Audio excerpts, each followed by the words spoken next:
Hello my dear students, आप लोगों का इस नए क्लास में स्वागत है। आज की अपनी इस नई क्लास में हम द्विपद संभावना वितरण का एक प्रैक्टिकल क्वेश्चन करने वाले हैं। जैसा कि आप लोगों को पता है कि मैंने पिछले क्लास में पूरा का पूरा बेसिक आपको एक्सप्लेन कर दिया था। मैं आपको यहाँ पे दिखा भी देता हूँ नोट्स, ताकि आपको थोड़ा पता चले कि हमने पिछले क्लास में क्या क्या डिस्कस किया था। अगर आप ध्यान से देखोगे तो मैंने यहाँ से स्टार्ट किया था और लगभग 2 पेज की थियोरी मैंने आपको बताई थी। और इसमें सभी के सभी इंपॉर्टेंट पॉइंट, सभी के सभी जो चीजें जो आपको जानना जरूरी है द्विपद संभावना वितरण में, वो मैंने सारे पॉइंट्स बता दिए थे। आज की क्लास में हम प्रैक्टिकल करेंगे और उसको अप्लाई करने की कोशिश करेंगे कि क्वेश्चंस को कैसे सॉल्व किया जाता है।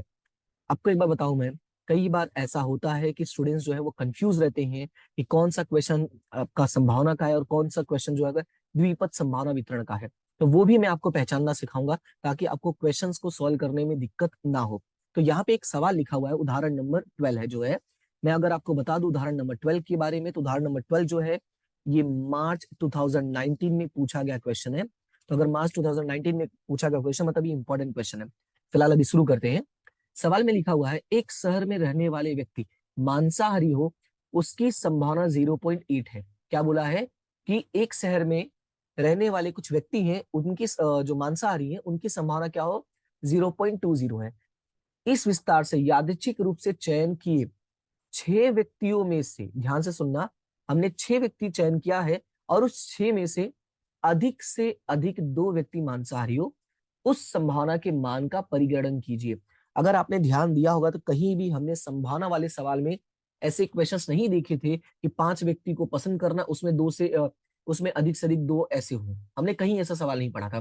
तो आपकी जो सवाल की पहचान है वो यही है कि ऐसा कुछ होगा कि यहाँ पे एक एन होगा और उस एन में से भी हमने कुछ सक्सेस के लिए, यानी कुछ सफलता है हमारी, सफलता ये है कि भाई अधिक से अधिक कितने हो जाए, उसके अंदर 2 हो जाएंगे। राइट, मांसाहारी हो, वो हमारी सफलता होगी तब। राइट, तो ऐसे जो क्वेश्चंस बनेंगे ना, वो आप समझ जाना हमारे चैप्टर नंबर 2 के हैं। तो फिलहाल शुरू करते हैं, इसका प्रैक्टिकल देख लेते हैं कैसे होगा। अब देखो, यहाँ पे हमारा जो पी और क्यू डिसाइड होता है, तो यहाँ पे मैं लिख देता हूं एग्जाम्पल नंबर 12। एग्जाम्पल नंबर 12, हमारा जो पी और क्यू डिसाइड होता है, मैं आपको एक बार बताना चाहूंगा कि हमें क्वेश्चन में जो पूछा गया हो, ध्यान से सुनना, क्वेश्चन में जो पूछा गया हो, जो पूछा जाता है वही हमारा क्या होता है, सक्सेस। तो इंग्लिश में ही लिख रहा था, उसको हिंदी में कन्वर्ट कर दिया। वही हमारा क्या होगा, सक्सेस होगा। और वही हमारा सक्सेस का मतलब वही हमारी क्या होगी, सफलता होगी।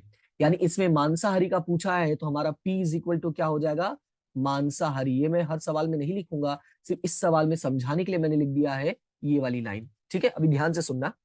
P इज इक्वल टू क्या है, मांसाहारी, और उसकी संभावना कितनी है, 0.20। तो यहाँ पे लिखेंगे P इज इक्वल टू 0.20। जैसा कि आप लोगों को मैंने पिछले क्लास में बताया था, जब हमने इसका गुणधर्म डिस्कस किया था, तो हमने पढ़ा था कि P plus Q is equal to always क्या होता है, 1। और P की वैल्यू है 0.20 plus Q is equal to 1। So Q की वैल्यू क्या हो जाएगी, 0.80। यानी हमारा P मिल गया है 0.20 और ये मिल गया 0.80।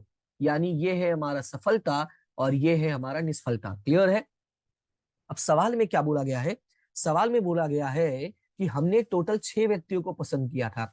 6 व्यक्ति का मतलब एन की वैल्यू हमारा क्या हो जाएगा, 6 व्यक्ति हो जाएगा। लेकिन हमें निकालना क्या है, हमें ये निकालना है कि अधिक से अधिक सिर्फ 2 ही व्यक्ति कैसे होने चाहिए, मांसाहारी होने चाहिए। तो अधिक से अधिक 2। अब ध्यान से सुनना, अधिक से अधिक, क्या बोला है, अधिक से अधिक सिर्फ 2 लोग मांसाहारी होने चाहिए। तो अधिक से अधिक 2 का मतलब क्या होता है कि 2 से ज्यादा नहीं होना चाहिए। 2 से ज्यादा नहीं होना चाहिए। अगर 2 से ज्यादा नहीं होना चाहिए तो क्या 2 से कम हो सकता है, डेफिनेटली 2 से कम हो सकता है, क्योंकि बोला है अधिक से अधिक 2 ही होने चाहिए, मतलब 2 से कम हो सकते हैं और उसकी पूरी संभावना है। तो अगर 2 से कम हो सकते, उसकी पूरी संभावना है, तो वो क्या क्या हो सकता है। तो यहाँ पे अगर मैं बताने चाहूं तो 2 से कम क्या होगा, पहले तो 2 होगा, क्योंकि 2 बोला है ना, 2 से ज्यादा नहीं होना चाहिए ना, लेकिन 2 तो हो सकता है ना। 2 हो सकता है, 1 हो सकता है, 0 हो सकता है। मतलब क्या होगा, मतलब ये होगा कि अगर मैं x की वैल्यू लिखने जाऊं तो होगा 0, 1 और 2। ये हो गया हमारा x की वैल्यू। अब आपको याद होगा पिछले क्लास में मैंने एक फॉर्मूला बताया था, मैंने कहा था n c x into p of x into q n minus x. तो एक बार आपको फॉर्मूला लिखना पड़ेगा, उसके बाद ये आपको वैल्यूज रखनी पड़ेगी। क्या वैल्यू रखनी पड़ेगी वो थोड़ा ध्यान से देखना। वो वैल्यू ये रखना पड़ेगा कि हमें फाइंड करना है x less than equal to, x less than equal to 2।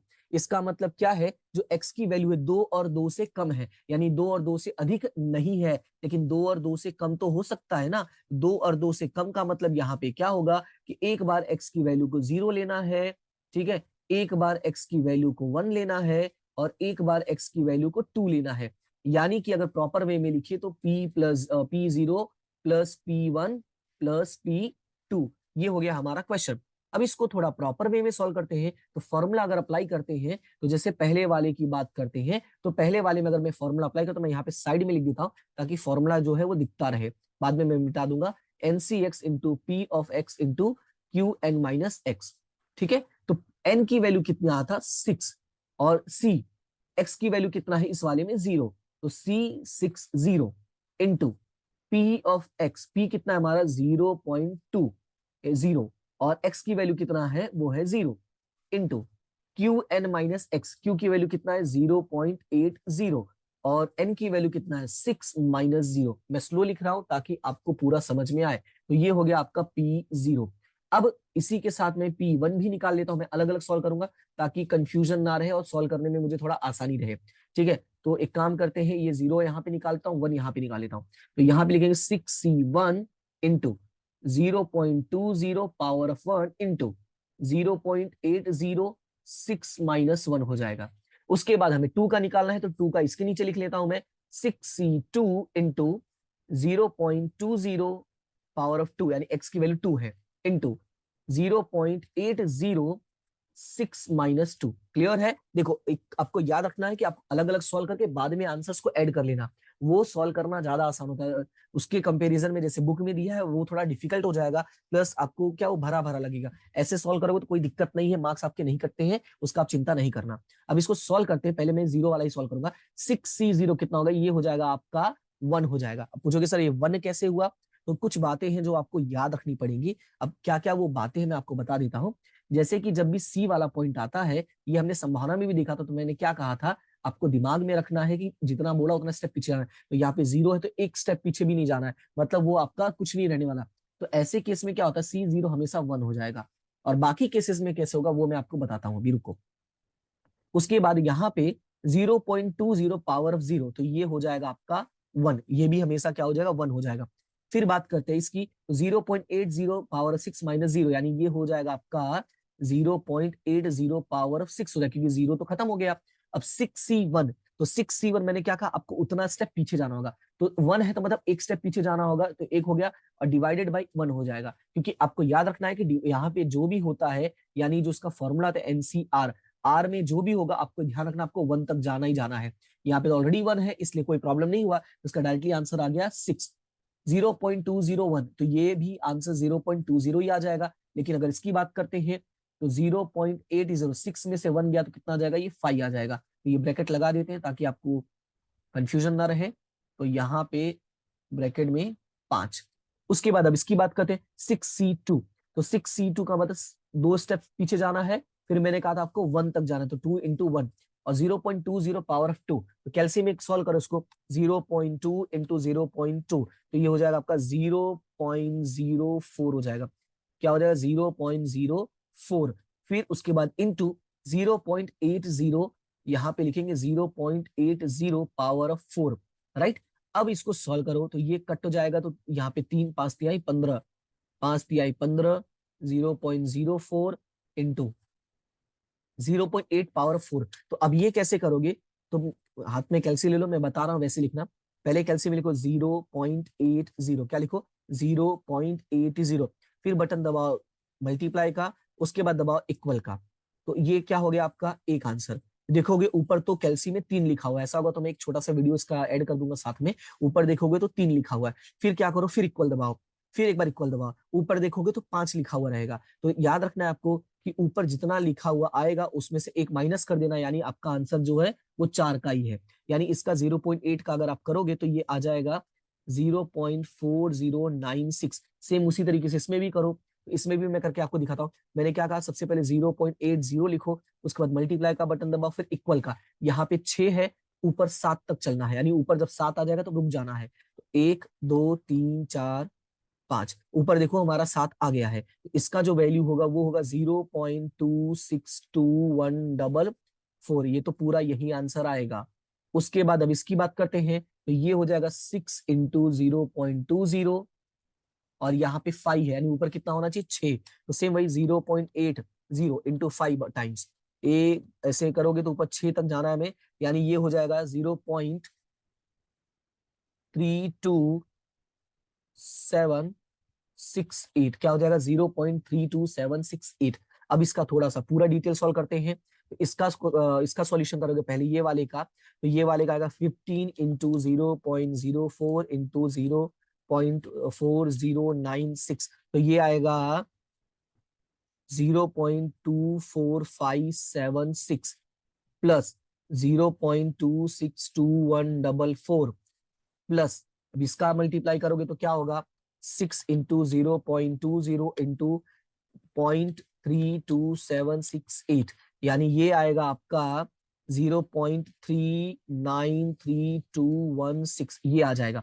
अब कुछ बातें बताना चाहूंगा, ये वाला जो आंसर है मैं लिख देता हूं ताकि आपको कंफ्यूजन ना रहे, ये P ऑफ 2 का है, ठीक है, क्योंकि मैंने आगे पीछे सॉल्व कर दिया था, तो ये P ऑफ 2 का है, और ये P ऑफ 0 का है, और ये P ऑफ 1 का है, ठीक है। तो अब इसको सॉल्व करोगे पूरे को, यानी P ऑफ 0 1 2, तो चलो मैं अच्छे से लिख देता हूँ, 0 1 प्लस P ऑफ 2, सॉल्व करो, 0 की वैल्यू है 0.262144, फिर 0.393216 प्लस 0.24576, अब इस पूरे को प्लस कर दो। तो अच्छा, एक बात मैं आपको बताना चाहूंगा यहाँ पे, क्यों बताना चाहूंगा उसका रीजन है, देखो यहाँ पे अगर आप देखोगे तो पॉइंट के बाद काफी डिजिट्स आ रहे हैं, तो आपको याद रखना है, याद ये रखना है कि जब भी हम द्विपद, ध्यान से देखना मैं लिख देता हूं, जब भी द्विपद संभावना वितरण सॉल्व करना, तो एक बात याद रखना कि पॉइंट के बाद क्या, पॉइंट के बाद सिर्फ 4 डिजिट पे ही फोकस करना, कितने डिजिट पे, सिर्फ 4 डिजिट पे, उसके बाद आपको ध्यान देने की जरूरत नहीं है, यानी इसका 4 डिजिट जो होगा वो यहां से यहां तक होगा, इसका जो 4 डिजिट होगा वो यहां से यहां तक होगा, और इसका जो 4 डिजिट होगा वो यहां से यहां होगा, लेकिन ये 6 है तो इसलिए बढ़ के कितना हो जाएगा 8 हो जाएगा। तो अब कैलसी में सॉल्व कर लो, तो 0.2621 प्लस 0.3932 प्लस 0.2457 के बदले बस 8 कर देना है, तो ये आपका आएगा 0.9011, क्या आ जाएगा 0.9011, और ये हो गया आपका छोटा सा सॉल्यूशन। क्लियर है, उम्मीद करता हूं कि ये आपको समझ में आ गया होगा। अब ये था आपका पहला क्वेश्चन, ठीक है। अभी ज्यादा टाइम नहीं लगा एक वीडियो बनाने में, जैसे मैं टाइमर भी चेक करके देखते रहता हूं ताकि ज्यादा टाइम ना हो, ताकि ऐसा ना लगे कि क्लास बोरिंग हो गई है। ओके, तो अब थोड़ा सा इस क्वेश्चन को अगर आप वापस रिपीट करके देख लेना तो आपको पूरा आइडिया लगेगा कि इस क्वेश्चन को कैसे सॉल्व करना होता है। जो आपका खेल है वो यही खेल है, ये इतना खेल है, बाकी का तो सिर्फ कैल्सी में कमाल करना है, बाकी का तो नॉर्मल है, ठीक है। चलते हैं अभी अगले क्वेश्चन पे, छोटा सा क्वेश्चन है जो आपका पूरा का पूरा जो गुणधर्म के ऊपर आधारित है, और ये वाला जो क्वेश्चन है बहुत इंपॉर्टेंट है। मैं अगर आपको बताना चाहूँ इसकी इंपॉर्टेंट तो आपको समझ में आ जाएगा। सबसे पहले तो ये जो क्वेश्चन है ये आपका आया था मार्च 20 में, मार्च 22 में, और इसी के साथ जुलाई 18 में भी पूछा गया था, यानी कि ये क्वेश्चन बोर्ड एग्जाम में 3 बार पूछा गया है, तो आप समझ जाओ इसकी इंपॉर्टेंस कितनी होगी। अब एक क्वेश्चन सॉल्व कैसे करना है वो देखो, एक द्विपद वितरण का माध्य और विचरण, दो चीजें दिया है, माध्य और विचरण दिया है, और बोला इस वितरण में बर्नौली प्रयत्नों की संख्या ज्ञात कीजिए, बर्नौली प्रयत्नों की संख्या ज्ञात कीजिए तथा P ऑफ x लिखिए। तो हमें P ऑफ x लिखना है, तो बर्नौली प्रयत्न की संख्या का मतलब हमें n निकालना है, और P ऑफ x का मतलब हमें जो फॉर्मूला है उसमें वैल्यू रखना है, ये वाले फॉर्मूले में कौन सा फॉर्मूला है, NCx into p of x into q n minus x. तो कैसे सॉल्व करेंगे, आपको याद होगा मैंने पिछले क्लास में आपको समझाया था, मैंने क्या समझाया था कि जब भी सवाल में माध्य और विचरण दिया होगा तो आपको पता होना चाहिए कि माध्य और विचरण का संबंध कैसा है। तो जो माध्य और विचरण के संबंध की बात करता हूं तो आपको याद रखना है बड़ा वाला ऊपर लिखना और छोटा वाला डिवाइड में लिखना। क्या कहा मैंने, बड़ा वाला ऊपर लिखना, छोटा वाला डिवाइड में। बोलोगे सर कैसे बड़ा वाला छोटा वाला, तो देखो ये 4 अक्षर में है कि नहीं है, तो ये 4 अक्षर वाला ऊपर हो गया, ये बेचारा 2.5 अक्षर तो नीचे लिख देना, सिंपल। बड़ा वाला ऊपर, छोटा वाला नीचे। अब बड़ा वाला ऊपर की वैल्यू क्या होती है, NPQ। ये हमने पढ़ा, क्या कहाँ पढ़ा था, ये हमने गुणधर्म में पढ़ा था कि विचरण को हम दर्शाते हैं NPQ से और माध्य को दर्शाते हैं NP से। तो NPQ बटे में NP, क्या NPQ बटे में NP, और NPQ की वैल्यू जो है वो है आपका, ध्यान से सुनना, NPQ की जो वैल्यू है वो है 2.73। क्या है, 2.73। कैसे पता चला, तो यहाँ पे देखो, विचरण, माध्य और विचरण क्रमशः, तो पहला वाला माध्य हो जाएगा, दूसरा वाला विचरण हो जाएगा। अच्छा मैंने लिखा नहीं तो मैं वो भी लिख देता हूँ, नहीं तो आपको लगेगा कि कंफ्यूजन हो जाएगा। माध्य आपका जो है वो दिया हुआ है 3.9, और जो आपका विचरण है वो दिया हुआ है 2.73। ठीक है, अब इसको लिखो, तो 2.73 डिवाइडेड बाय 3.9। और यहाँ पे एक चीज और नहीं लिखा मैंने, वो ये कि ये बताया था Q बराबर विचरण और माध्य हो जाता है। ठीक है, ये ऐसा फॉर्मूला ये बन जाता है। तो इसको सॉल्व करोगे, यानी 2.73 डिवाइडेड बाय 3.9, तो 2.73 डिवाइडेड बाय 3.9, तो ये आएगा आपका 0.7। आंसर कितना आ जाएगा, 0.7। इट मीन्स कि आपका जो Q है उसका वैल्यू आ गया 0.7। तो आपका जो P है वो कितना हो जाएगा, वो हो जाएगा 0.3। अब पूछो सर ये कैसे हुआ, तो सिंपल सी बात है, P plus Q is equal to 1 होता है, Q की वैल्यू 0.7 है, तो P की वैल्यू क्या हो जाएगा, तो P इज इक्वल टू, इधर जाएगा तो माइनस हो जाएगा, यानी बचा क्या, 0.3। क्लियर है, अपने पास P है, अपने पास Q है, और अपने को पूछा था संख्या। संख्या का मतलब n होता है, देखो ये संख्या पूछा है कि नहीं, और उसका मतलब n होता है। अब कोई भी फॉर्मूला लगा लो तो आपको मिल ही जाएगा, जैसे NP यानी माध्य, आंसर कितना है 3.9, और n का पता नहीं लेकिन p का वैल्यू निकाल लिया 0.3, तो ये क्या हो जाएगा ऐसे, यानी कि n is equal to 3.9 divided by 0.3। तो कैलसी में सॉल्व करो, 3.9 डिवाइडेड बाय 0.3, तो ये आ गया 13, यानी n की वैल्यू जो आ गई है वो आ गई है 13। क्लियर है, कुछ नया नहीं बताया, माध्य के फॉर्मूले को ही इस्तेमाल किया, उसकी वैल्यू रख दी और n निकाल लिया। ठीक है, तो दिमाग में ज्यादा कुछ रखना नहीं, आपको सिंपल वे में क्वेश्चन को सॉल्व करना होता है। अब आगे बढ़ते हैं, अगला एक और सवाल पूछा था कि भाई P ऑफ x लिख के बताओ। तो अपने को P ऑफ x लिखना है ना, तो जब P ऑफ x लिखेंगे तो यहाँ पे x की तो वैल्यू नहीं है, पर n की वैल्यू आ गई है 13, तो x की वैल्यू क्या होगी, तो याद रखना है 0 1 2, लास्ट में कहां तक जाएगा, 13 तक। कैसे पता चला, क्योंकि n की वैल्यू कितनी है, 13 है। ओके, अब क्वेश्चन को सॉल्व करोगे तो ये हो जाएगा NCx into P of x into Qn-x। अब x की वैल्यू तो 13 तक जाएगी, तो क्या 13 बार सॉल्व करेंगे, नहीं। ऐसे केस में आपको क्या करना है, आपको एक काम करना है, और वो ये है, बस फॉर्मूले में आपको वैल्यू रख देना है। n की वैल्यू है 13, x की जगह पे कुछ नहीं लिखना, p की वैल्यू है 0.3, x की जगह पे कुछ मत लिखना, q की वैल्यू है 0.7 और 13 माइनस x। ठीक है, और ऐसे लिख देना, जहां x बराबर 0 1 2 3 डैश डैश डैश डैश 13 है। तो ये हो गया आपका सॉल्यूशन। क्लियर है, तो ये था आपका दूसरे क्वेश्चन का सॉल्यूशन। उम्मीद करता हूं कि आपको ये दूसरा क्वेश्चन जो है वो समझ में आ गया होगा। कोई समस्या, कोई डाउट हो तो आप जरूर बता देना। इसी के साथ मैं आपको एक छोटा सा क्वेश्चन और बताना चाहूंगा, ताकि जो मैं सोचा था और ज्यादा टाइम हुआ नहीं है, तो एक और क्वेश्चन हमारा हो जाएगा, और तीनों क्वेश्चन जो है अपने में इंपॉर्टेंट है, इसलिए मैं उसको बता दे रहा हूँ।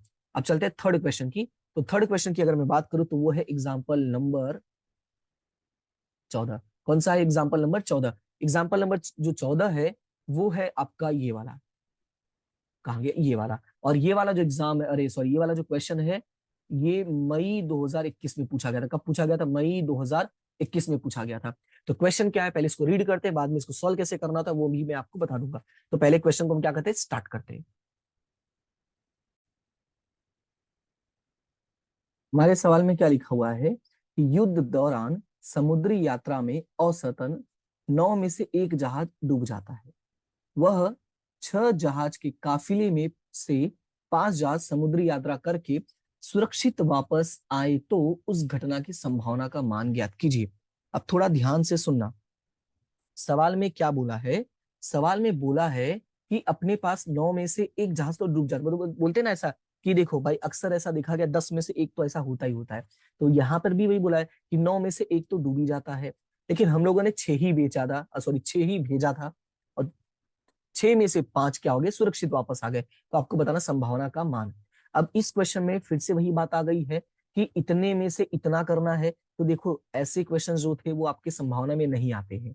तो आपको ये थोड़ा ध्यान देना है कि आपके क्वेश्चंस में जो इसमें वाले मैंने द्विपद संभावना वितरण में है, उसमें जो सवाल होता है वो सक्सेस और फेलर के ऊपर डिपेंड करता है, यानी कि सफलता और असफलता के ऊपर। तो यहाँ पे देखो बोला 6 में से 5 वापस आ रहे हैं, भाई उसको ज्ञान के बताओ। उसमें ऐसा नहीं होता कि 6 में से वापस आ रहा है, उसमें बोलता था एक टास्क चुनना है और एक टास्क चुन के बताओ, ऐसे होता है, राइट। तो ये थोड़ा सा डिफरेंस आपको याद रखना होगा। अब क्वेश्चन चलते हैं और इसको लिखने की कोशिश करते हैं। सबसे पहले जो आपका सवाल पूछा गया उस सवाल को आप लिख लिया करो कि भाई 6 में से 5 जहाज वापस आए वो निकालना है। 6 में से 5 वापस आए सुरक्षित, एक्चुअली तो सुरक्षित मैंने नहीं लिखा, वो मैं थोड़ा खा गया हूं। तो 6 में से 5 सुरक्षित वापस आए हैं, इसकी संभावना निकालनी है। तो सुरक्षित वापस आने की संभावना निकालनी है। तो हमारा जो सफलता होगा, ठीक है, मैंने क्या कहा था, जो सवाल पूछा वही हमारी सफलता होगी। तो सफलता हमारा क्या होगा, सुरक्षित रहना। ठीक है, तो सुरक्षित अगर हमारा सफलता यानी P इज इक्वल टू, तो सवाल में बोला 9 में से एक डूब जाता है। सवाल में क्या बोला है, 9 में से एक डूब जाता है। ये तो डूबने का है, अरे सॉरी, ये तो डूबने का है ना, और हमको तो सुरक्षित का पूछा है। तो सुरक्षित का अगर पूछा है तो ये तो डूबने का दिया था, यानी Q इज इक्वल टू वो दिया हुआ है 1/9। कैसे देखो, 9 में से एक डूब जाता है, 9 में से एक क्या हो रहा है, डूब जाता है। मतलब ये है कि ये तो नेगेटिव दिया हुआ है और हमें तो सुरक्षित बोला है ना, हमें सुरक्षित पूछा है, तो हमारा सफलता क्या होगा, सुरक्षित आना। तो यहाँ वाले मैंने इसको सुरक्षित लिखा है, तो ये डूबने वाला है, और डूबने वाला 1/9 है। तो सुरक्षित क्या होगा, तो सुरक्षित हो जाएगा आपका 8/9। और यही वजह था कि मैंने शुरू में ही ये बात बता दिया, क्या बता दिया था मैंने, कि जो हमें सवाल में पूछा गया वही हमारा क्या होता है, सफलता होता है।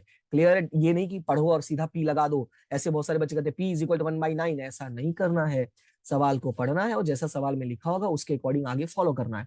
तो फिलहाल आगे बढ़ो, लाइक भी कर देना, कोई दिक्कत नहीं है, फॉलो ही मत करना बस। तो अब इसको आगे बढ़ते हैं। अब 6 में से 5 वापस आ रहा है, तो n इज इक्वल टू कितना है, 6 है, और आपका x इज इक्वल टू कितना है, 5 है। हो गया सवाल खत्म। अब बोलोगे सर खत्म कैसे, अरे बस एक ही काम करना है अब, n c x into p of x into q n minus x. अब n की वैल्यू है 6, 6 c 5 इंटू पी की वैल्यू कितना निकाला है, 8/9। तो 8/9 पावर ऑफ एक्स की वैल्यू कितना है, 5, इंटू क्यू की वैल्यू 1/9 पावर ऑफ 6 - 1, राइट। अब 6c5, तो मैंने इसको बताया था आपको कैसे सॉल्व करना है, वो थोड़ा सा ध्यान से देख लेना। मैंने इसका तरीका जो बताया था वो ये बताया था कि तुम्हें दिमाग में ये रखना है कि जितना यहाँ नीचे लिखा उतना स्टेप पीछे जाना है।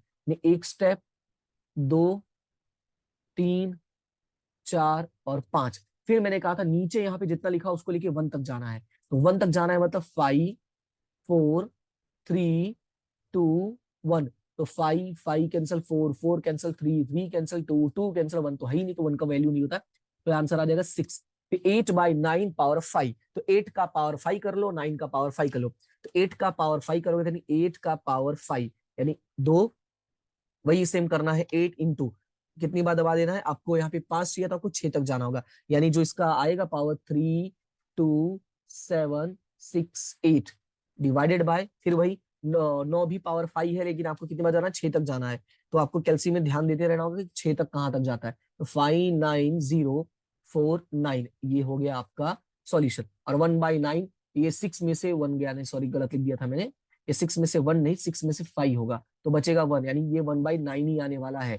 तो 1/9 आएगा, पूरा उसको सॉल्व करते हैं, ये 5 का मल्टीप्लाई ऊपर होगा, ये 9 का मल्टीप्लाई नीचे हो जाएगा, यानी कि 5 नहीं सॉरी 6। तो 6 इंटू 32768, 32768 मल्टीप्लाई करेंगे तो ये आएगा 196,608 डिवाइडेड बाय 59049 मल्टीप्लाई बाय 9। तो ये करोगे तो ये आएगा 531,441।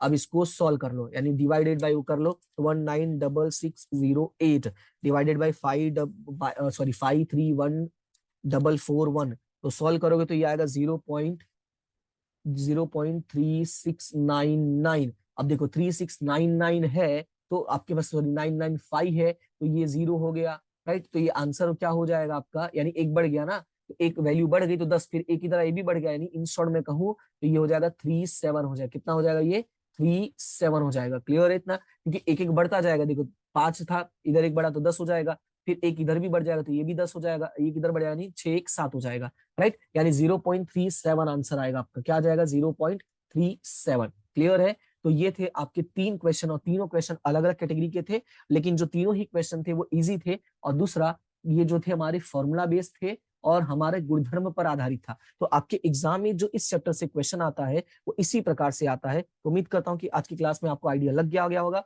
और आज की जो क्लास है वो अपने दोस्तों के साथ शेयर करो, इसको बढ़िया से देखो, और जो भी डाउट होता है आप पूछ सकते हो। नेक्स्ट क्लास में हम कुछ नेक्स्ट क्वेश्चन करेंगे, फिलहाल आज के लिए इतना ही रखते हैं।